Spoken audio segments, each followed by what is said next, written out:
This is a desolate, uninhabited canyon, yet every day I must lay mines here. Every 500 meters, a phalanx close-in weapon system is deployed, clearly meant to stop something from climbing up. But there's not a soul in sight. The only thing I can confirm is that this eerie canyon has existed since World War II. My orders were to monitor this area constantly from the 100-meter-high West Tower, while the East Tower across from me was guarded by Russian soldiers. Not only did soldiers from both nations have to perform their duties separately, but they were also strictly forbidden from communicating in any way. At first, I could endure the loneliness, until that day I peeked across with my binoculars and instantly lost my composure. I never dreamed that on the other side stood a woman with a perfect figure. She seemed to sense she was being watched, but by the time she turned, I had already hidden. This woman was no pushover either. While the longest confirmed sniper kill was 3,450 meters, she had successfully taken down an enemy from 3,800 meters away. Finding routine missions too easy, she had joined this more challenging tower guard duty. At night, her face haunted my dreams. Unable to contain myself, I glanced across again. Though she didn't respond, the seed of love had already taken root in my heart. After barely enduring until the next day, she unexpectedly caught my attention. Due to the distance,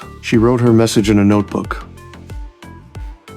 To her call, I replied with just 4 words: communication prohibited. I thought she'd be annoyed, but instead she wrote, "Today is her birthday. Do whatever you want." Seeing her playful demeanor, I raised my drink and toasted her birthday. Thus, we communicated our feelings in a unique way. Though separated by distance, our hearts grew ever closer. As our conversation flowed, she suddenly asked about my special skill. I replied, "My marksmanship is pretty good. As a top-tier sniper, how could she resist?" She insisted I demonstrate for her. Before I could even draw my gun, she showed off her own skills. Just as she basked in her triumph, I returned the favor.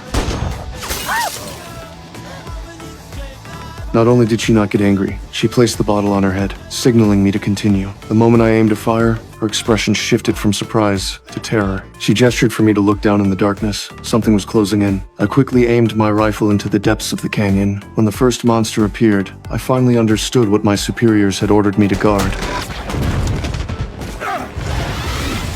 Seeing the overwhelming numbers, she mounted the heavy machine gun and joined the fight. Under the barrage of fire, the monsters were riddled with holes and fell silent.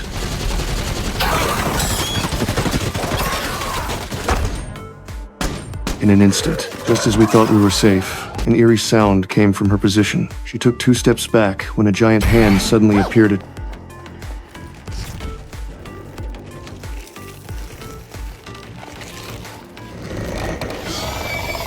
tree-like monster. Without hesitation, she fired a burst.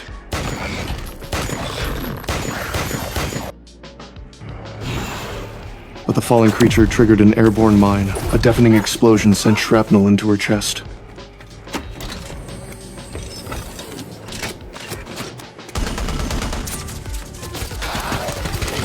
My timely rescue gave her a chance to catch her breath, and together we launched a desperate counterattack. The monsters triggered the defense system, and all the proximity cannons in the canyon roared to life. Bullets poured down like rain, blinding light illuminating the entire gorge.